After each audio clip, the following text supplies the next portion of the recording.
Bonjour les graphes, bienvenue à cette nouvelle vidéo consacrée donc au Bitcoin, aux différentes cryptos et aux actions qui sont de près ou de loin liées à la blockchain. Donc on va faire une vidéo assez rapide aujourd'hui puisqu'il n'y a pas grand chose de neuf par rapport à ce qu'on s'était dit la semaine dernière, dans le sens où on a un Bitcoin, on le voit ici contre le dollar qui est en train de buter contre sa résistance oblique. Et il en a un autre support oblique ici, donc sur la zone des 8200. Donc en gros, on est entre les 10 000 $ pour arrondir, et cette zone des 8000, 8300 $. Et tant qu'on va, en gros, gesticuler dans cette zone-là, on ne remet absolument pas en cause le mouvement qui a été initié.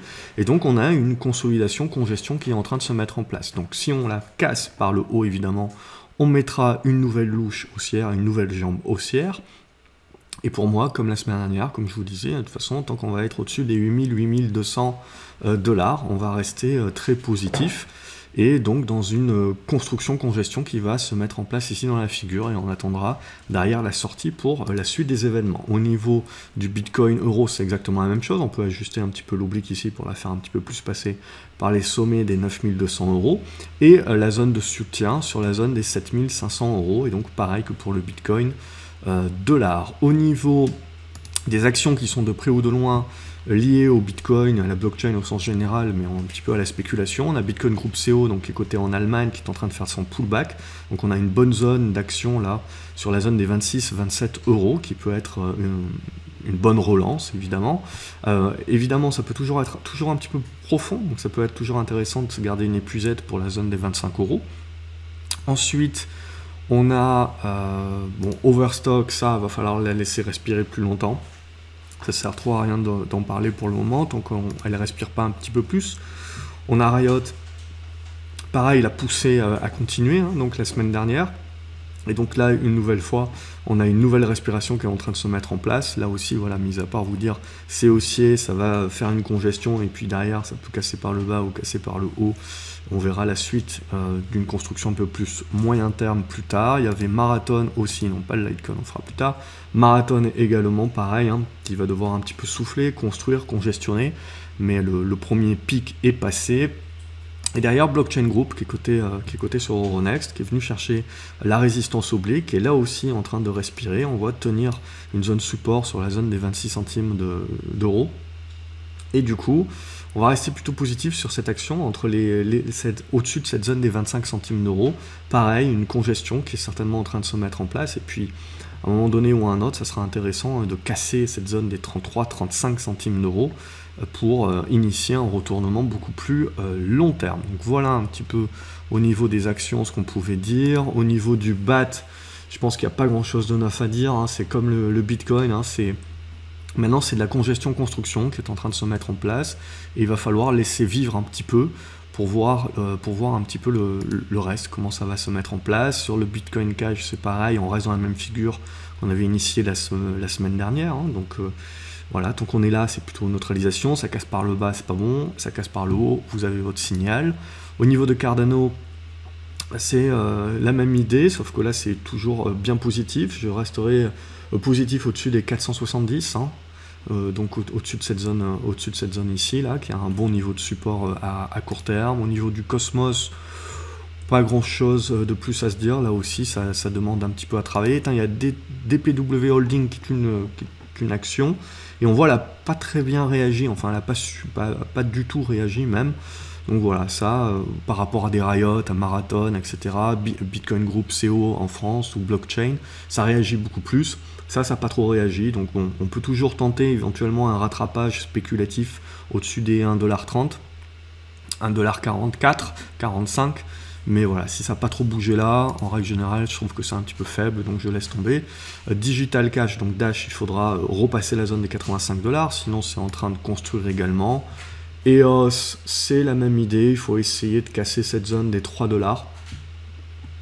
Mais voilà, sinon c'est plutôt flat pour le moment. On voit qu'il c'est vraiment le Bitcoin, et le reste, à part 2-3 de crypto, c'est plutôt en deçà. Ethereum, c'est plutôt fort également, rester positif au-dessus des 180 $, ça paraît pas mal. Ethereum classique, même chose, hein, bonne construction ici qui est en train de se mettre en place, mais qui demande encore un petit peu de temps, et qui demandera certainement de déborder la zone des 7,30 $.